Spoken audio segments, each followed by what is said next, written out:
Oh, Hey, everyone. Thanks for joining us. We're just going to give a couple of minutes here initially for people to join on the session before we get into the content.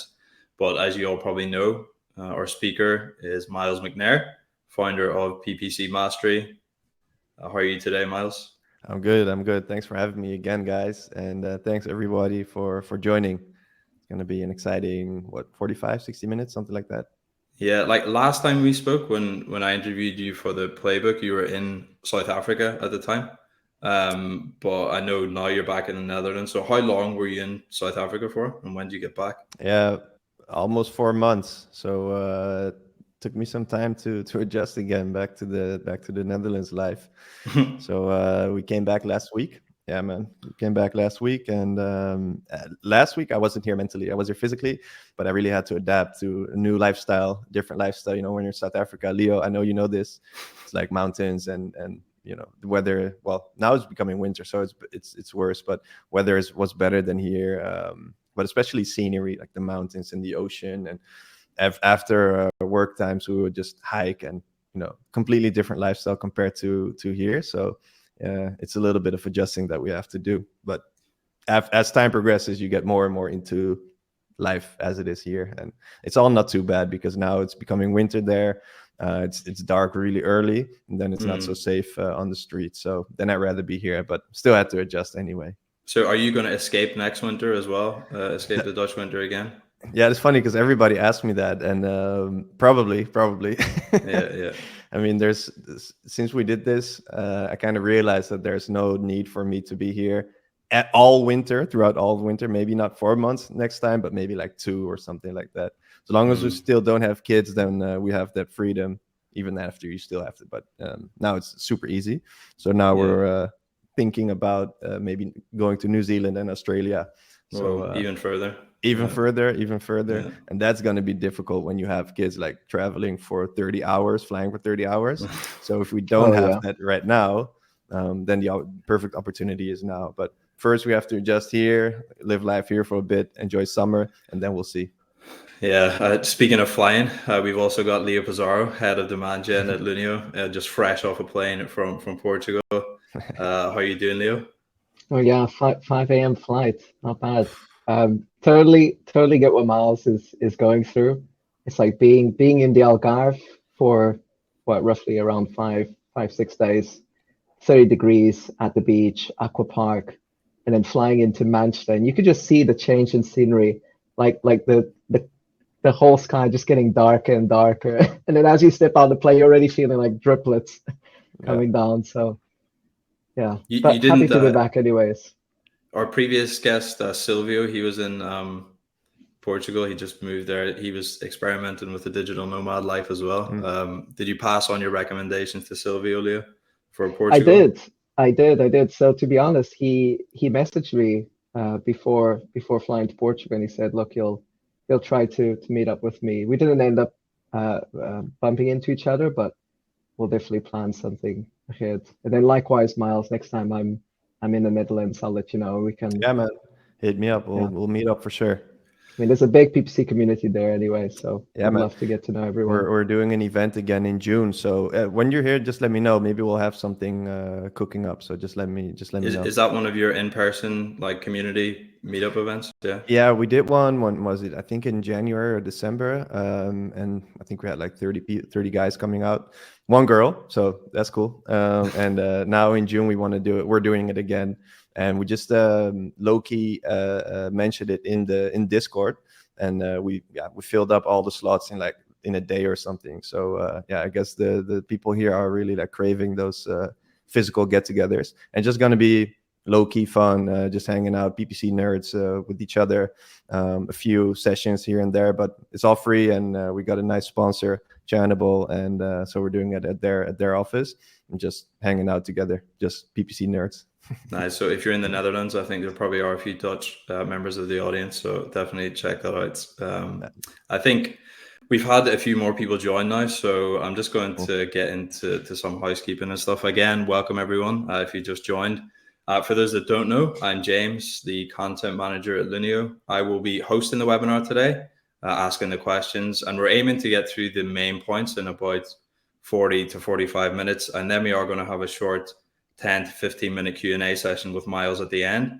So if you do want to ask Miles something, it's best to put your question into the Q&A tab, which you can see on the right hand side here next to the polls and documents. That just makes sure that your question doesn't get lost or buried in the chat. And then also people have the option to upvote questions in that tab, and it just makes it a bit easier for us to prioritize which ones to ask when we come on to that at the end. The title of today's webinar is Mastering Performance Max, Breaking the ROI Barrier.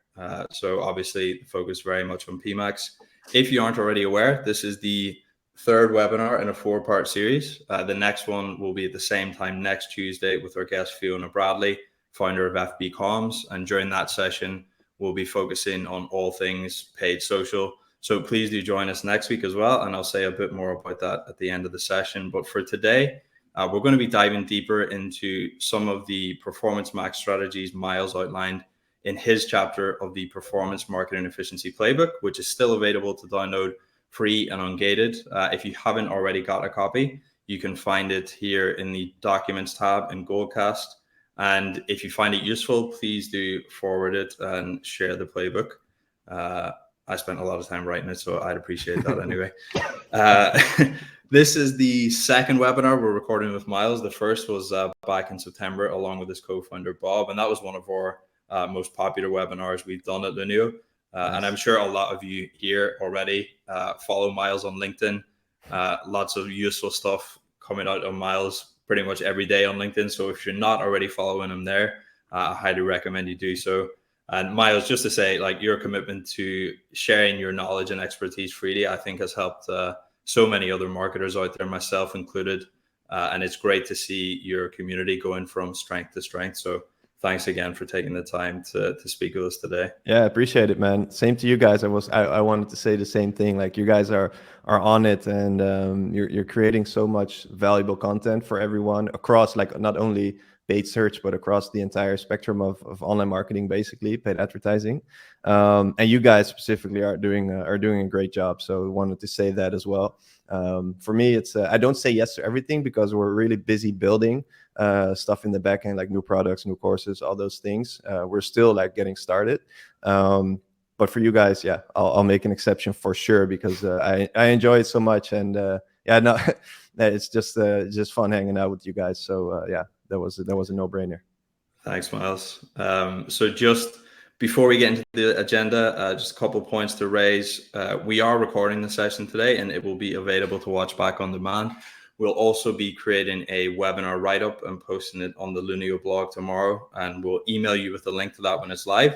As I said, any questions from Miles, just put them into the Q&A tab, and we'll get around to as many of those as we can at the end. You can upvote your favorite questions as well if you don't want to ask one of your own. We'll also be running a few audience polls during the session, which you can vote on. And I'm just going to open the first poll here and put it on screen.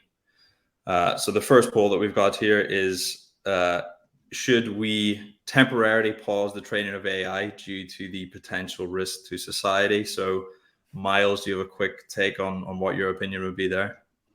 I don't know yet, man, because yeah, you see heavyweights like Elon Musk and the sorts speaking about this. I don't know, man. We'll have to see. All I can say is I've seen iRobot. That's the scenario that I want to avoid.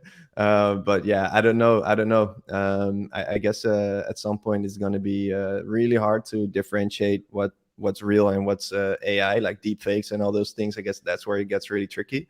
But yeah, apart from that, I don't know yet. I still have to see. Like, it's still so early, and the changes that are happening like every day, every week, it's crazy. So I guess we'll find out, man.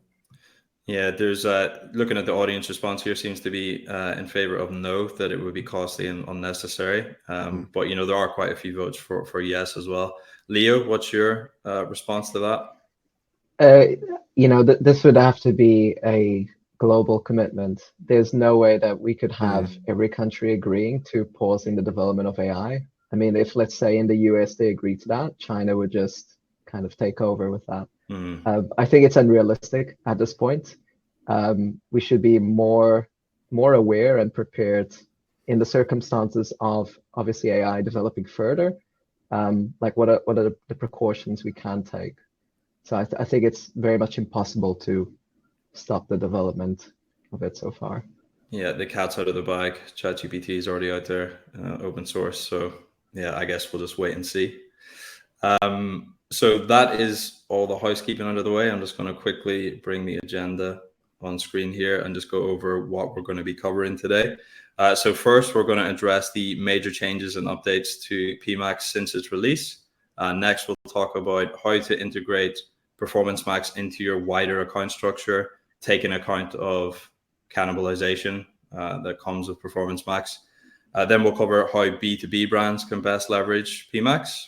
After that, we'll come on to best practices for creating and managing PMax asset groups, then how to structure PMax audience signals before closing again with AI on the topic of ChatGPT for PPC and PMax as well. So we'll just get into it here with the first question. So Performance Max was first released back in November 2021. There was quite a lot of hype around it at the time, but I know from speaking with you, Miles, that those early days, the performance was really lacking. But in the intervening time, things have changed quite a bit. So what have been the major changes and updates since the first release, and how has performance with PMax improved over time? Yeah, that's a great question, man. Because when it launched in November 2021, I tested, did a beta test with or maybe a little bit later. I can't really recall when I tested the first time, but I tested with the client, and all I could see was like the limited amount of insights, and it was basically just upload your assets and that was it, and let Google do the rest, and of course set your bid strategy and your targets, etc. But I think over time it has become more Google has released more insights, which is kind of good. And one thing that I remind myself of sometimes is that the insights that we're getting from PMax, even though it is limited, it's still more than what we were getting with Smart Shopping. So I think it's actually heading in the right direction when it comes to those insights. Smart Shopping had 0 search term insights, for example. With PMax, at least you can see some search term insights based on categories that are relevant to what you're being matched on. So that's I guess is quite good, and the recent developments are even better with Google releasing asset group data. So I feel like they are listening to some of the feedback from us as the community, as PPC specialists, which I like, but there's still definitely some problems that exist. And I think for me, Performance Max personally has been a really fun ride, because I had a feeling that we kind of needed this in PPC to sort of shake up our world a little bit. And it definitely did that, because when PMax came out, I don't think a lot of people really took it that seriously. But then later in, when was it, June, July 2022, 3 months before that, Google announced that PMax was going to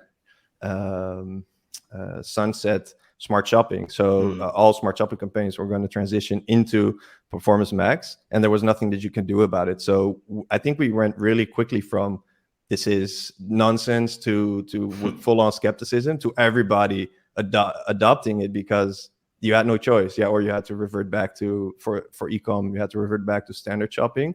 But the switch from Smart Shopping to Performance Max was really easy to make with one click of a button. So I guess Google did a good job in that sense from their perspective, to get that feature adoption.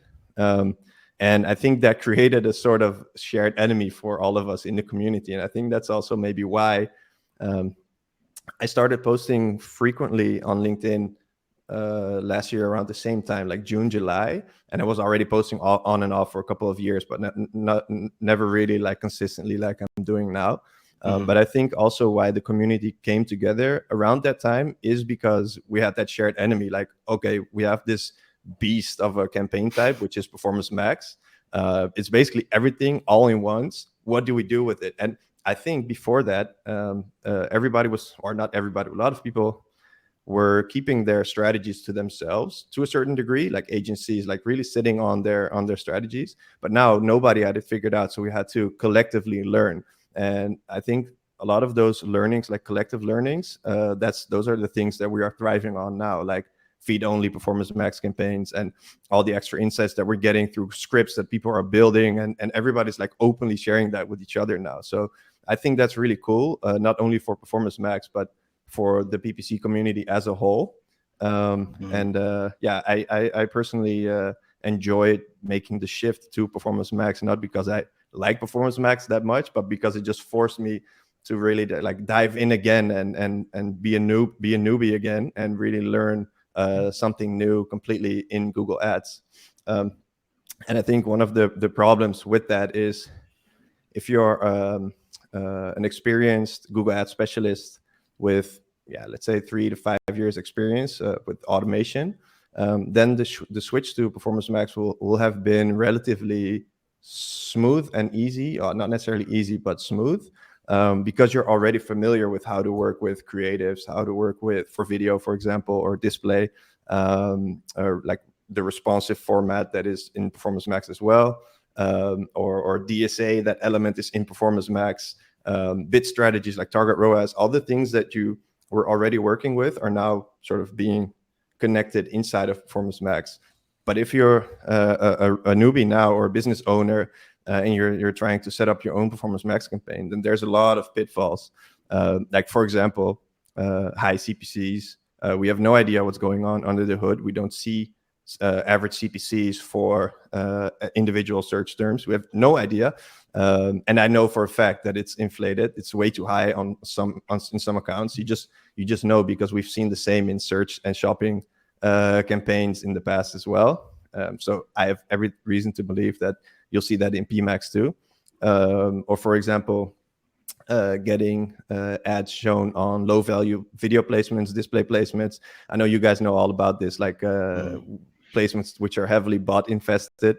And from that regard, it seems a little bit like PMax is the ultimate cash cow for Google, because they can just fill up all that leftover inventory. And that's kind of a red flag, and tricky for especially smaller advertisers or people that are just starting out, because it's so easy to set it up now.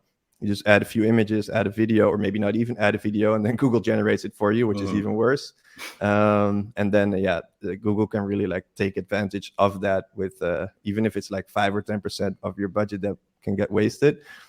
I've seen crazy cases in my own accounts, in other people's accounts. So if you don't really know completely how the ecosystem of Google Ads works, then you can get screwed over like really, really quickly. So I guess that's one of the problems that still persists, especially for the more unadvanced people. Yeah, it's great, as you said, though, to see the community come together, in particular in the development of some of these scripts, which we'll touch on later in the conversation today. I know Mike Rhodes' spend allocation script has been widely used in the PPC community. But Leo, could you just quickly kind of share your thoughts on what you've experienced with Performance Max since launch? Yeah. So I'll add to Miles's last point. It almost feels as if the frustration comes from Google announcing this campaign type where there's not much that PPC marketers can do with it. There's not much control over it. So it's harder for good/experienced PPC marketers to differentiate themselves against newer marketers that are coming in if the process is the same, which is trust the Performance Max campaign. So I think there's a bit of frustration that lies there. And in terms of how PMax has developed in the last 12 months, I think it was very clear after 3 months that Google is looking to expand this out and potentially replace paid search. So when paid search started focusing on responsive ads, so you can no longer have, let's say, static search ads, I think that was the first kind of like, not really a red flag, but we're like, okay, this is a bit strange, to the point where you can even convert paid search into PMax campaigns. So you have an option to convert your existing paid search display into an actual PMax campaign type. And all that does is it's saying, okay, now you should also look to invest into these different ad channels. And these channels are you don't often want to mix them, because you're looking at paid search is purely inbound. There's a very different strategy with inbound paid search versus outbound, which is display, video, that kind of push approach. You want to definitely want to monitor what kind of content you're pushing out across each channel, but also how much spend you're investing over outbound channels versus inbound. Especially if there's a lot more demand in the market, you want to make sure that you're capturing that demand as much as possible before creating new demand.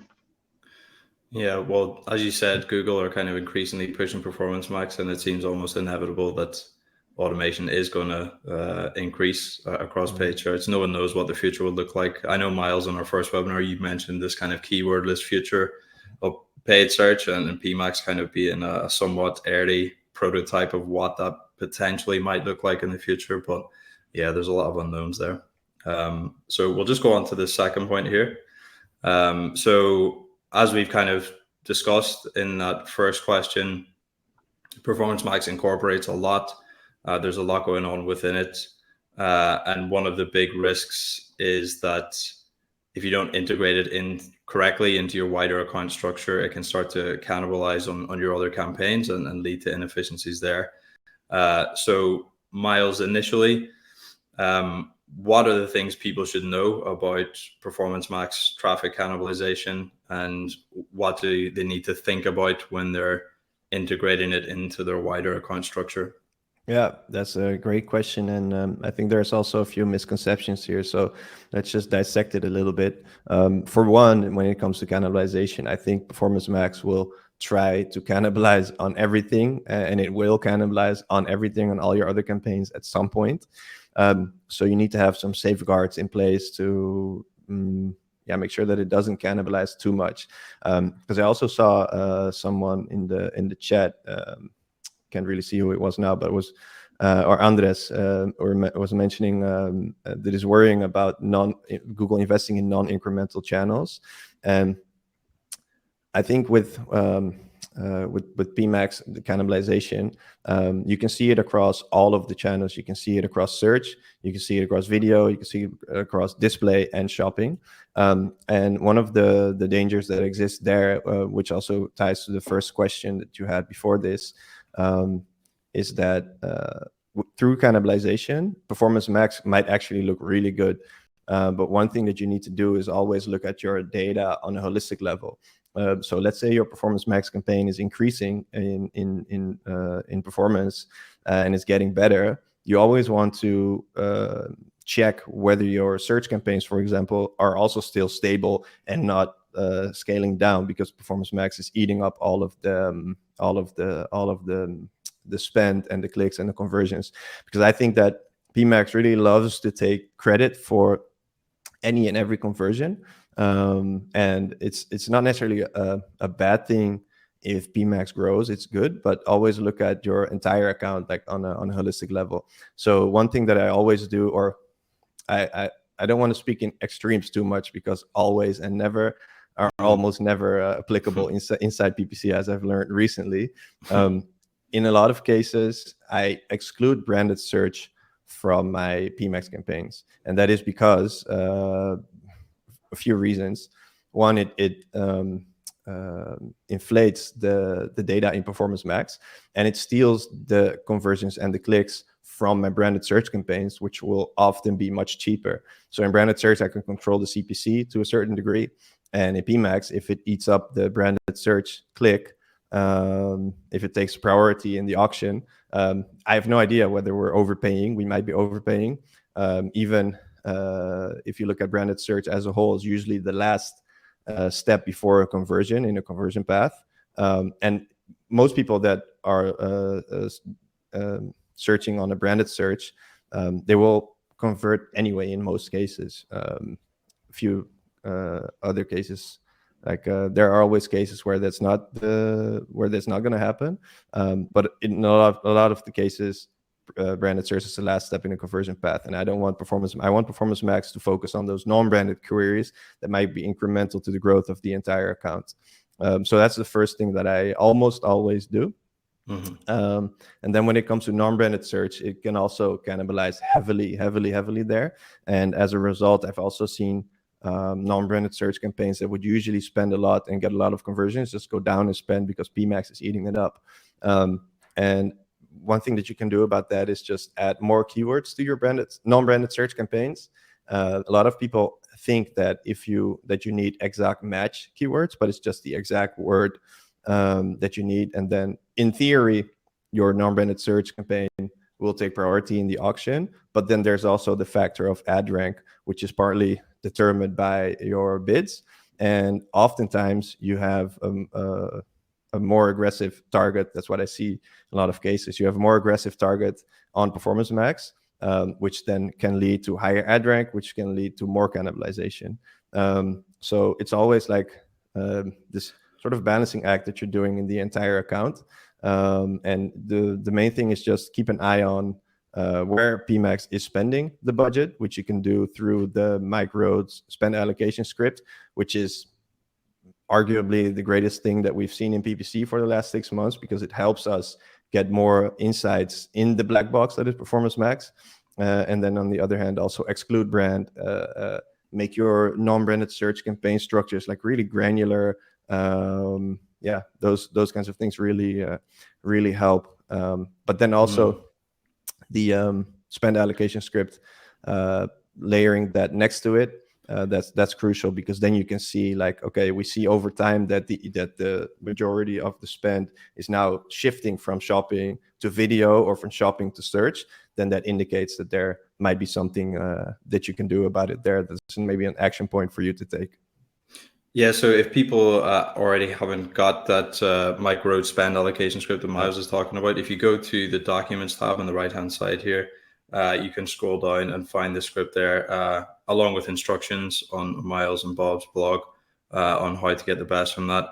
Just on that point that you closed on there, in terms of taking action on the insights that you're getting from the script, what kinds of actions do you tend to find yourself taking based on the insights that you're getting back from Mike's script? Yeah. So first of all, big shout out to Mike for his script. What I do with it is usually I implement it in the account, and then I check where the spend is being allocated. So where is PMax spending my budget? Is it on search? Is it on video? Is it on display? Is it on shopping? It's not 100% waterproof. There's always nuances. Like it's not the data is not a one-on-one match, but it gives you a good indication. And then I just look at it. There's a few different things that I can do with that data. So for one, it can be a signal to me whether or not a specific part of the PMax campaign is broken. So just to give you an example, I was running a full-on Performance Max campaign with all assets for an e-com brand. And we noticed that the performance ROAS was on target for a long time. And then boom, all of a sudden, ROAS dropped, costs went up, and we didn't really know what was going on. So we checked the script and we saw that actually a lot, so let's say from 10 all the way to 60% of the spend was shifting to video, which indicated to me that it was, since we didn't get any incremental conversions, it was just waste traffic, maybe bots, maybe like low value placements. And based on that data, we then decided to revert back to a feed-only campaign structure where we basically remove all the other assets. So then we focus primarily on bottom of funnel, shopping, and then a little bit of search as well. But then even after we made that change, the performance just went up a little bit, but then it started to tank again. And then we decided to switch back to standard shopping as a whole. And then that kind of fixed it. So there's like that sort of a flow that you can go through with this script, with you get the insights and then you draft an hypothesis, and then based on the hypothesis, you optimize, and then you see whether it fixed an issue or not. And for us, we had Performance Max with all assets. That didn't work. Then we went to feed only PMax. That didn't work. Then we went to standard shopping, and then we had it back under control. So yeah, that's some ideas on how you can use that script. Nice. Just speaking of scripts, in the performance marketing efficiency playbook, you mentioned another script specifically for e-com and retail brands, Product Heroes Labelizer campaign structure. So could you just tell us a bit about how that works and why it works well for e-com? For sure. So there's actually two things here. Shout out to Floris de Schrijver. He made this script. On the one hand, let me just explain the campaign structure. Actually, it's a little bit easier. There's an advanced Performance Max campaign structure that you can create, and it works really well, especially if you're running feed-only Performance Max, so not the video and display assets, etc. You basically divide your products, you label your products with a performance label based on how a specific product has performed compared to your benchmarks, so your targets. So let's say you have a ROAS target of 300%, just random example. Then based on the historical data of a specific time frame, let's say 30 days, all your products will get labeled. So they are either overperforming the target, they are underperforming the target, or they're exactly on target. And based on this data that you have on the product level, you can create campaigns to put those products together inside one, let's say, campaign, one bucket. So then what you can do is you can create a product, you can create a campaign for your best performing products. And for example, you put 50-60% of your daily budget on that campaign. And that allows you to spend more on the products that are actually performing well based on historical data. So one of the pitfalls with PMax and with automation in a whole is that Google kind of decides which products are going to get pushed.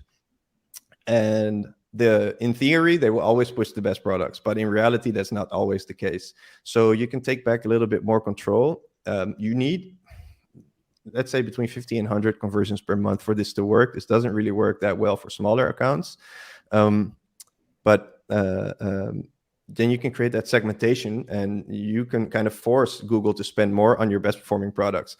And then you have, let's say you reserve 20% of your budget for the worst performers. There's two ways that you can set this up. One is with Product Hero. They kind of popularized the structure with their Product Hero campaign structure.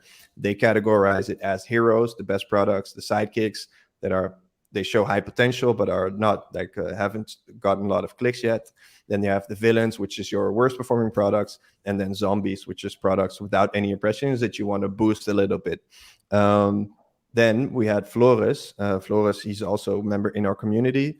He's founder of an agency in the Netherlands called FlowBoost, and he created so Product Hero is a paid tool, and he created a script that basically does a similar thing, where the script analyzes the product performance, and based on the same thing happens here. Based on the performance, each product will get a label.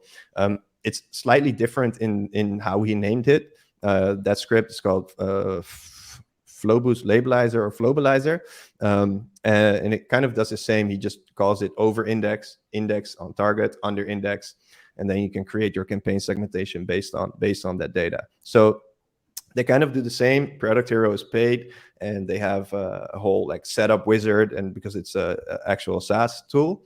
And with Floris, it's it's a script which you need a little bit more know-how on actually how to configure the script. But if you understand how to do it, then it does the same job. So two ways to reach the same goal. And that's that. I use both of them. So sometimes it can be hard to pitch a client on a new tool, and then you can just use the free script to start with. Nice, yeah. And if anyone's looking where they can find that, again, it's in the Documents tab, FlowBoost Labelizer script with instructions as well. So be sure to check that out. That was very much focused on e-com and retail. But Leo, it would be interesting just to get your take on PMax for B2B. Historically, people tend to think that it doesn't work as well for B2B. What has your experience been, and what are the best ways to structure PMax for B2B performance? Yeah, so if it's one thing that PMax has taught us is to obsess over data that we're feeding into Google. And within the B2B space, I mean, we hear this a lot. Should we run PMax campaigns? And the thing is that by next year, we're expecting that PMax is going to take over most campaign types on Google. So there's this saying, which is, failing to plan is planning to fail anyways. I would urge every B2B company to be allocating a very small percentage, if they're not running PMax campaigns right now, just to do a trial run. But before setting up that trial run, there are a few things that you need to make sure are ready. The first one, making sure that your first party data is as accurate as possible. So not just referring to junk traffic. So for example, I know Lunio looks at eliminating that through invalid traffic, but also the quality of the traffic that is coming through. The reason why it's so difficult in the B2B/SaaS space is we often measure conversions as demo requests, and it becomes very difficult to attribute a figure on that demo request unless you're using offline conversion tracking. So a demo request might be a freelancer, might be an enterprise business, it might be someone that doesn't have budget. But if your PMax campaign is understanding that, hey, you're getting a lot of these conversions coming from people that don't have budget to buy your product, then PMax is going to optimize for more of those conversions. I think this is where this campaign structure comes into play. This is a structure made by Bob, by the way. Bob's not on the webinar with us, but massive shout out to him. The campaign is basically splitting PMax into two segments, fire and ice. What it basically is in most B2B companies, you typically have a traditional funnel where you have top of the funnel offerings and bottom of the funnel. Considering PMax uses search, display, and shopping, these are very different channels. With search being more focused on inbound, you can use search to drive more bottom of the funnel conversions. So for instance, across search, you can target people that are actually looking for your product. So you're dealing with mostly assumed/declared intent. Whereas when you're dealing with display, video, and outbound channels, you're mostly dealing with assumed intent. So you can't even guarantee that the person is interested in your product. And that means that you have to deliver a different offering to that.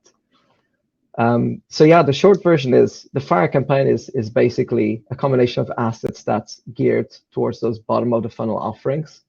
This also gives you the ability to bid higher on these terms, so you can set up a higher CPA because you know that a demo request conversion is far more valuable than an ebook download, for example. But you also want to be sure that you're leveraging high intent audiences within this campaign. And then I'd say the most important element across any PMax campaign that you're running in the B2B space is ensuring that you only have one campaign goal. So for instance, for the fire campaign, we want to make sure that we're only optimizing for demo requests. So that is the only campaign goal. If a person doesn't convert into a demo request, that campaign has failed. So it's forcing Google to look for more of those similar conversions. The reason why this is very important is if you don't specify a single campaign goal, Google is going to look at your other goals in the account and try to optimize for maybe ebook downloads or lower conversion points. And I think this is where the ICE campaign comes through to pick up the rest. So the ICE campaign is more of a discovery campaign type where you can push out ebooks, guides, webinars, newsletters, whatever top of the funnel content you have.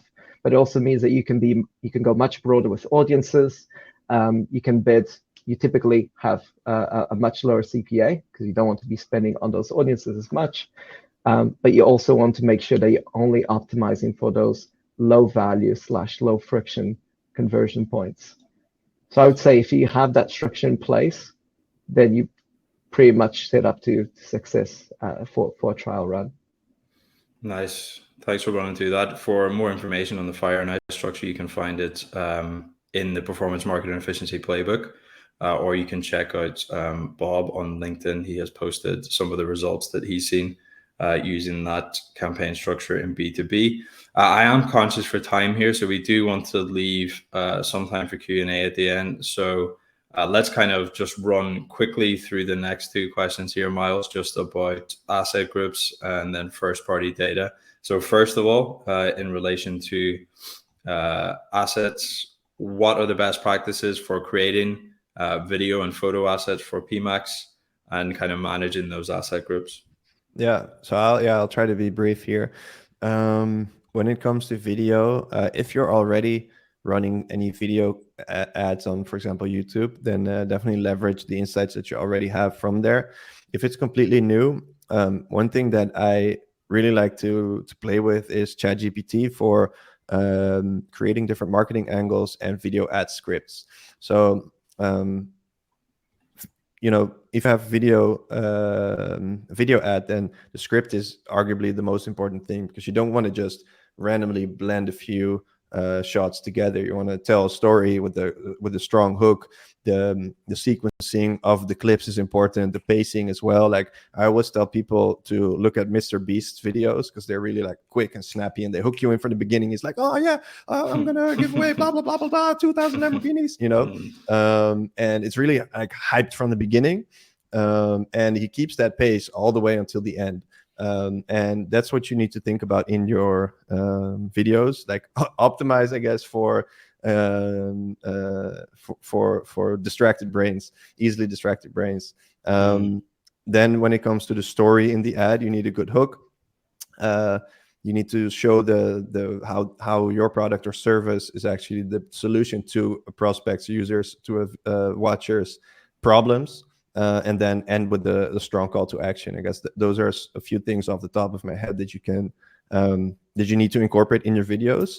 But I like to use ChatGPT to, one, give me some marketing angles to approach for a specific video. So I just ask it, okay, I have this brand. Let's just say one of my clients, I have extra wallets. Just explaining a little bit about what they do, what they sell to whom. Give me 10 marketing angles for video ad. And then boom, I get 10 angles. And then I say, okay, for the durability angle,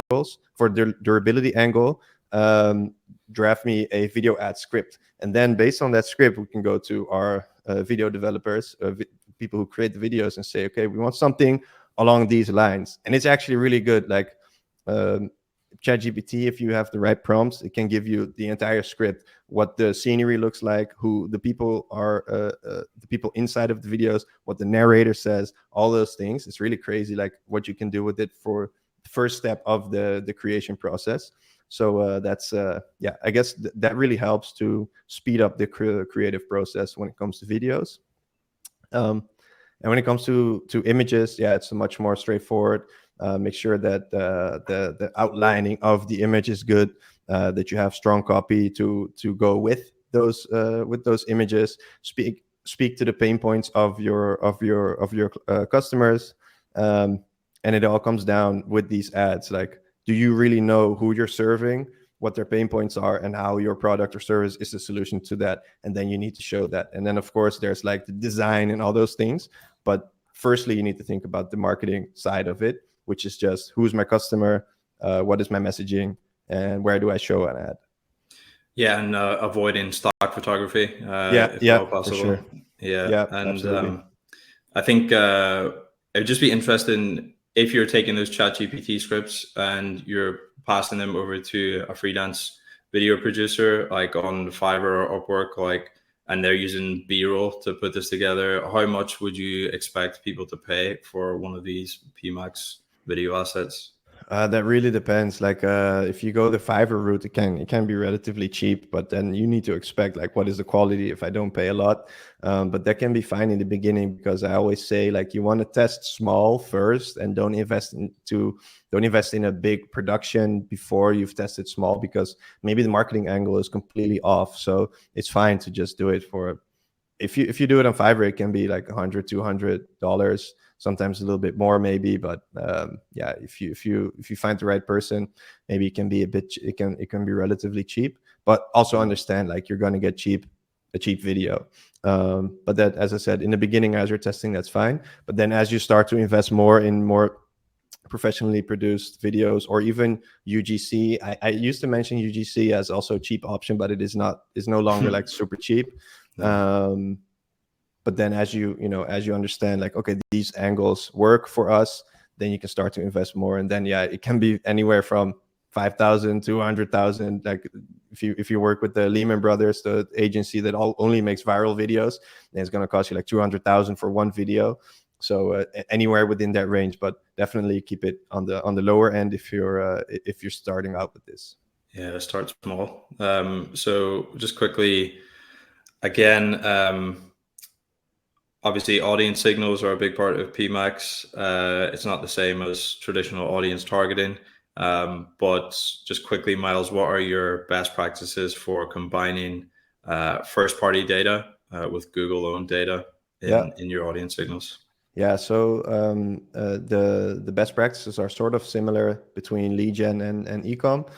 Just the how you work it out is a little bit different. But what you want to do is you want to, when it comes to the first party data side, you want to focus on customer segments that you have of high value customers.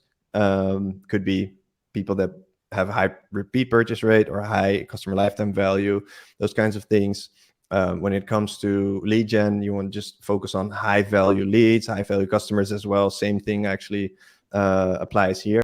You see it here on the screen as well, like customers with high AOV, high, as I said, high repeat purchases, those things, and then combine that with your list of your best search terms, 25 to 50 within that specific category that you're targeting in that asset group. With audience signals, those two, if you combine that, then that's fine. If you don't have first party data yet because you're starting out, then you cannot upload your customer lists yet. Then you need to rely on Google owned data. But as soon as you have them, like put them in, put the first party data in. But do understand that the audience signals, ultimately Google will always go beyond. It's just to nudge it in the right direction. But Google says it everywhere as you upload those audience signals in the interface, that they can and eventually will go beyond the audience signals that you've provided. So ultimately, it will just go broader and broader and broader. But that's why in the beginning you want to narrow it down a little bit and nudge it in the right direction with segments of your best customers and those search term data. That's how you can keep it relatively simple.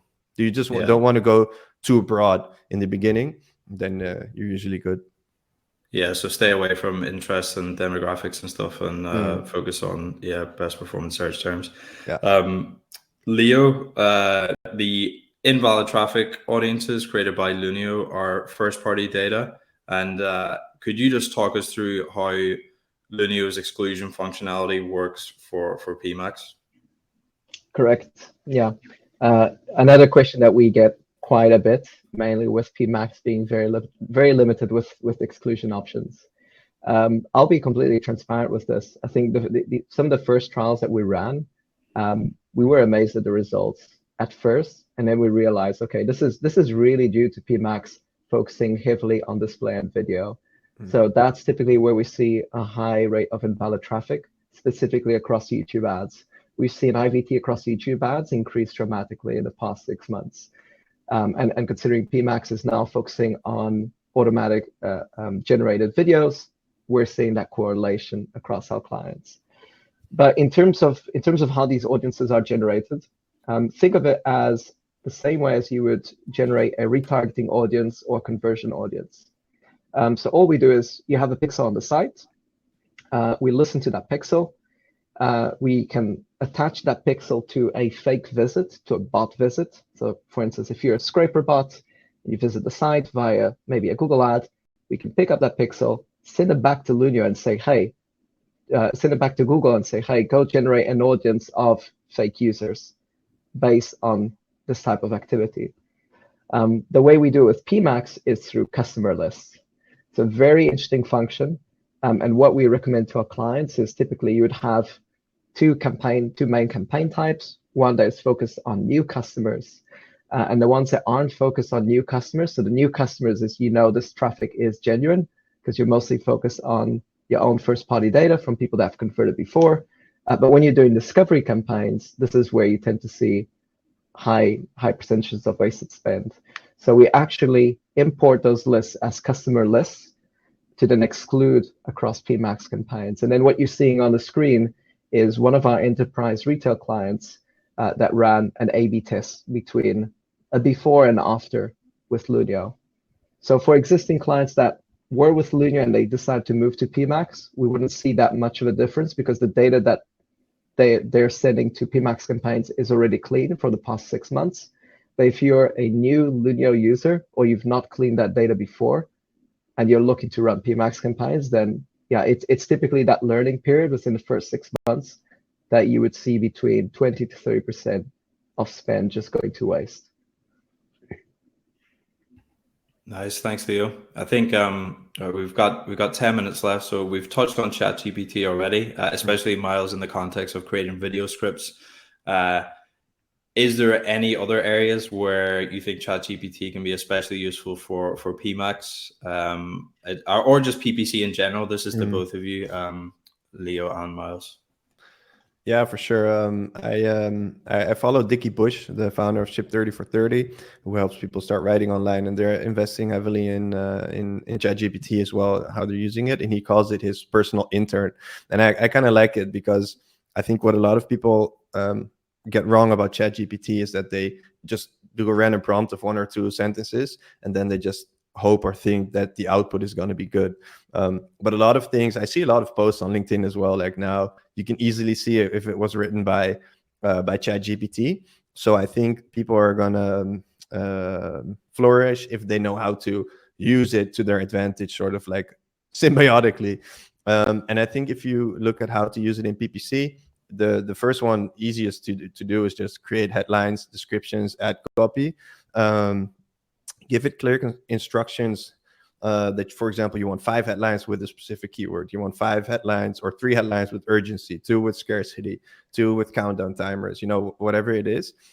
It will just give you anything you ask for, and then you can ask it for more. Even say, okay, give me 10 more, give me 10 crazy ideas, change the tone of voice for an audience of Gen Z, which is going back to the video script example. I drafted a video ad script, and then I said, okay, rewrite it for an audience of Gen Z, and then it's sort of the same script, but then the tone of voice in the script is actually different, and the scenery is different, focusing more on young people. Those things. That's I think where it works really well.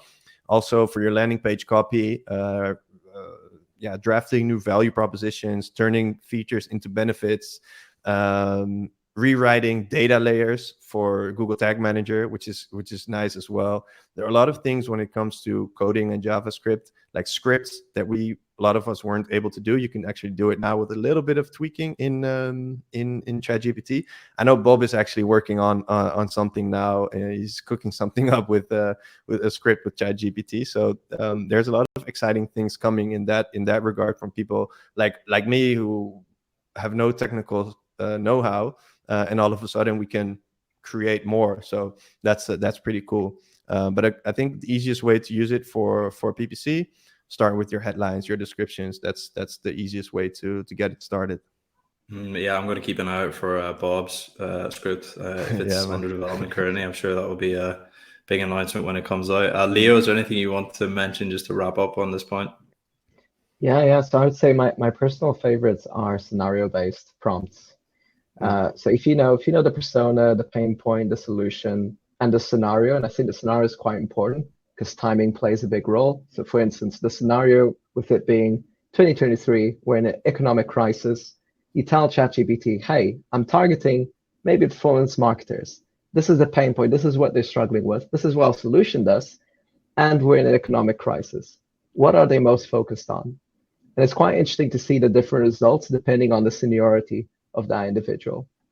But then you can use that information to then determine how you want to position your headlines. So I guess this ties into that second favorite prompt of mine that I've mentioned before, which is just to shorten headlines and make them witty. So witty is probably one of my favorite prompts where I'll just input additional headlines and I'll say, throw in an analogy, make it witty, shorten it further. So if you can say the same thing in less words, you're getting your message across much quicker. So I'd say that should be like your second main focus. Nice. And then the third one, just to finish this off, is for anyone that's on ChatGPT 4, you can now upload documents and link APIs. So you can use SEMrush Ahrefs to scrape data and use ChatGPT to analyze that data.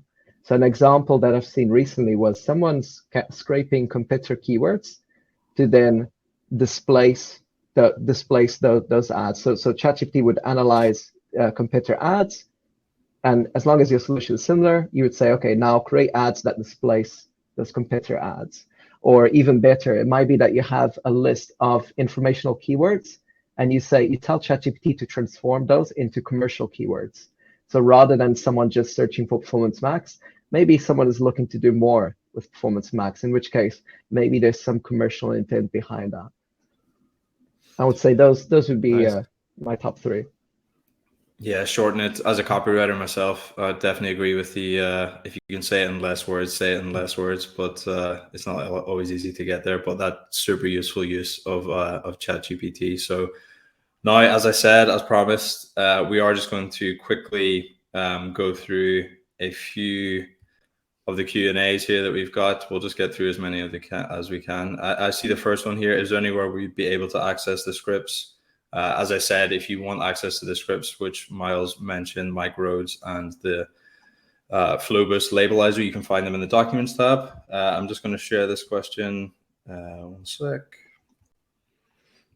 So Miles, can we see new versus returning user segmentation for PMax and Google Ads? What are your views when to use PMax with NCA goal versus one not to? That's a new customer acquisition. Okay, so yes, you can see new versus returning users. You have to implement this in your Google Ads tag. You can do it in Tag Manager. Just Google has their own support page about this. Just look for it. And then once you've implemented that, you can add a segment inside of Google Ads. Next to the columns, you can segment and then new versus returning customers, and it will give you the split of the conversions, conversion value and spend. I'm not sure at the top of my head if the spend is in there, but at least conversions.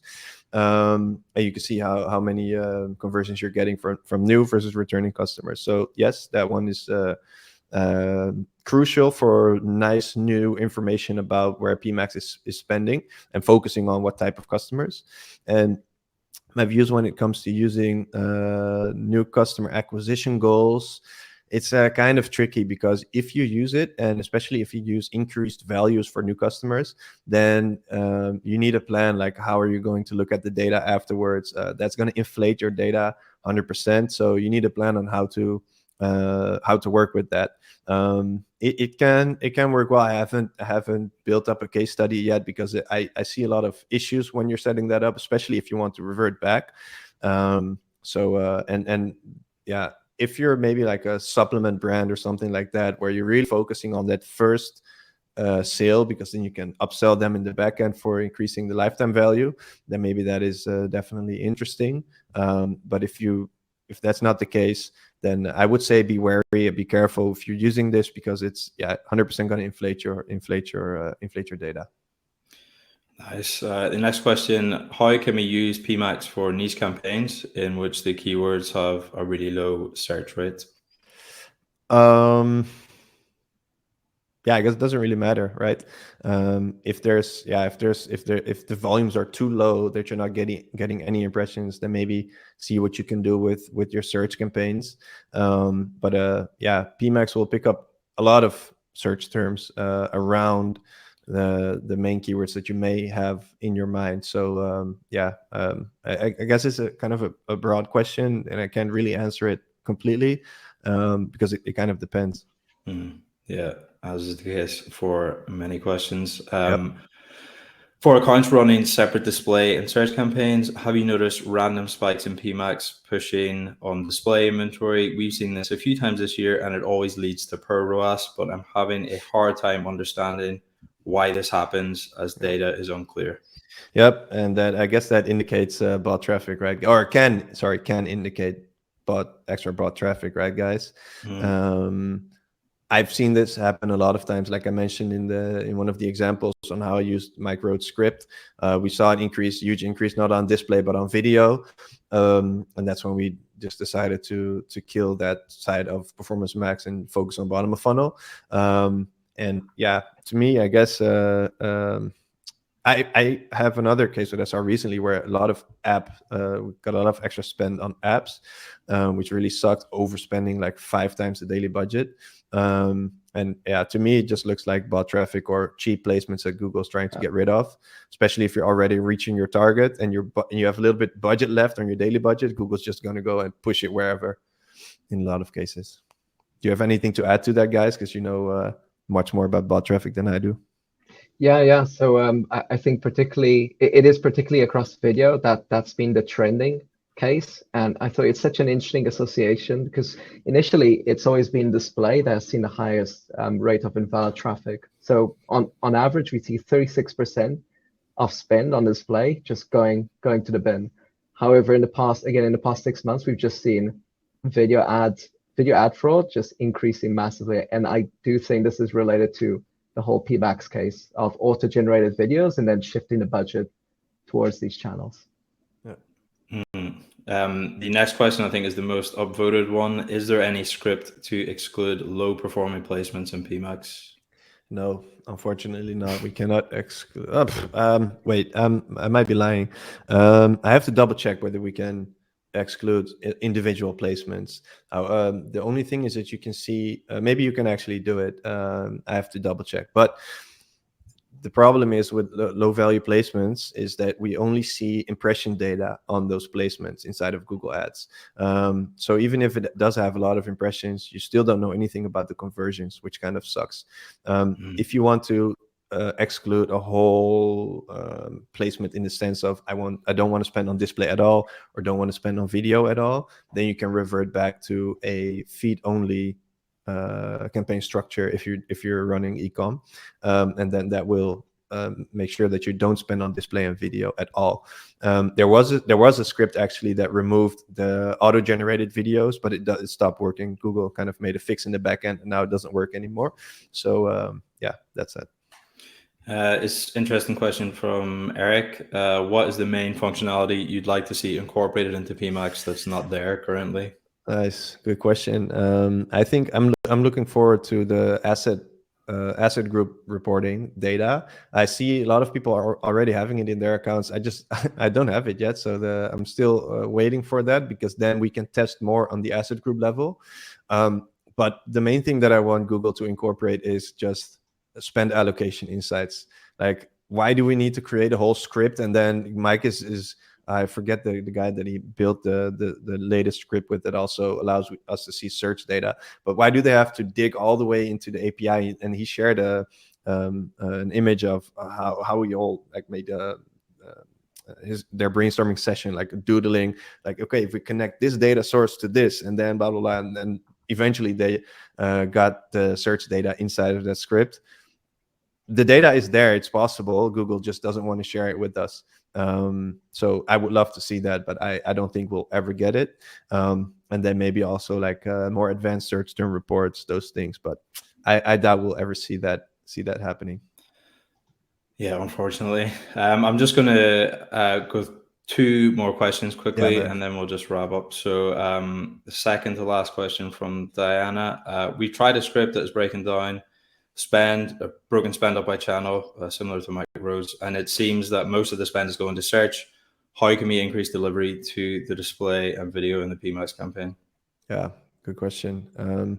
First of all, what I would do if you have the majority of the spend going to search, if this is lead gen, you have to consider like, what's the upside of Performance Max? Can't you just do the same with search and get more control? If it's PMax and then it's not spending the majority on shopping, that's also kind of crazy. But if you want to increase the delivery on display and video, one thing that you can do is create a negative keyword list. It's kind of a weird workaround because you cannot say that you want to spend more on individual placements. But if I have to think about like a sort of a gimmicky workaround, you can create a negative keyword list, ask support to add it to your PMax campaign, and then add a bunch of negative keywords, so that then to that list that is connected to your PMax campaign, so that you don't spend on those search terms on search. It's kind of gimmicky. And I wrote a PPC Edge about this strategy actually, so that you focus on upper funnel prospecting. It doesn't always work, and usually it works much better in peak seasons than low seasons.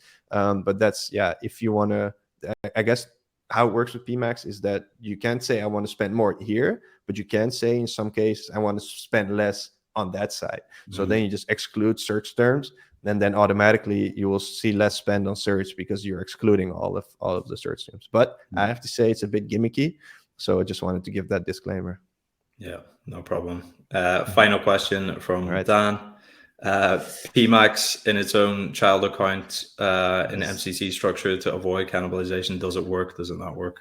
Yeah, thanks for the question, Dan. Shout out to you. No, yeah, I would stay away from this in most cases because you're gonna have you're avoiding cannibalization, but as a result, you're getting duplicated data, duplicated conversions. So then the conversion that usually would happen inside of the campaign in one child account in Performance Max with other campaigns in there as well, then at least that conversion is going to get attributed to different touch points that led to that conversion. But if you have it in a separate PMax account, then that one conversion is going to get registered and attributed inside of the both of the individual accounts, which is going to be a mess when it comes to reporting attribution. So I would advise against that.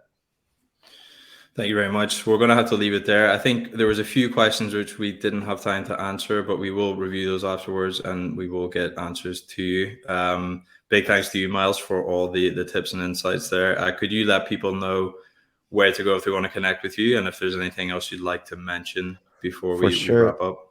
Yep. Thanks, guys. Again, as I told you, you're doing a great job with the content, helping a lot of people, and I actually really enjoyed it. So thanks for that. And yeah, you can follow me on LinkedIn. You can find me by my name, Miles McNair. We have a PPC community on Discord with more than 5,000 people. It's free. You can join. There's no funnel. There's no opt-in. You can just join and ask your questions, hang out with a lot of other PPCers. And next week, we have our new Google Ads Masterclass coming up. So if you want to upgrade your Google Ads skills in just 14 days, that's the pitch, then go to ppcmastery.com and you will see all the information. That's 4 live workshops about advanced topics like conversion tracking, more Performance Max, RSA testing, experiments, etc. So that's going to be a 3rd time we do it. It's a lot of fun, cool advanced insights with Bob and myself. And yeah, that's something that sounds interesting to you. Check it out, ppcmastery.com, and otherwise, we'll see you in Discord, hopefully. Cheers, Miles. As I mentioned in the intro, the final webinar in this series will be at the same time next Tuesday with our guest, Fiona Bradley. The focus will be on all things paid social, so please do join us for that as well.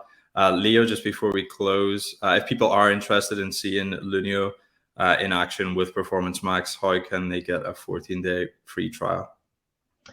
Yeah, so I believe we have a banner strip floating on the bottom, just below Miles's speaker slot. So we are planting a tree for every audit, but actually it is further than that. So we do have a system in place where every invalid visit that we mitigate, we plant a tree against that. So we'll be sharing updates on this quarterly, and then hopefully we'll get to the point where you'll be able to see how many trees you've planted as an individual. So fingers crossed that we'll get there. Dude, thanks to PMax, we're going to see a whole Lunio rainforest. I know. We have honestly, we don't shout out about this enough because we're very much like against greenwashing. But I know that I mean before moving to Lunio, that was one of the reasons why I became a customer, purely because of that factor. That I know that on top of mitigating invalid traffic, I know I'm kind of contributing a little bit just because I'm working with a brand that offsets their carbon footprint. So yeah, either click on the link below, visit Lunio, request a demo, or feel free to DM me directly as well. So in certain circumstances, I'd be happy to sit on a demo with you guys and share that marketing to marketing perspective.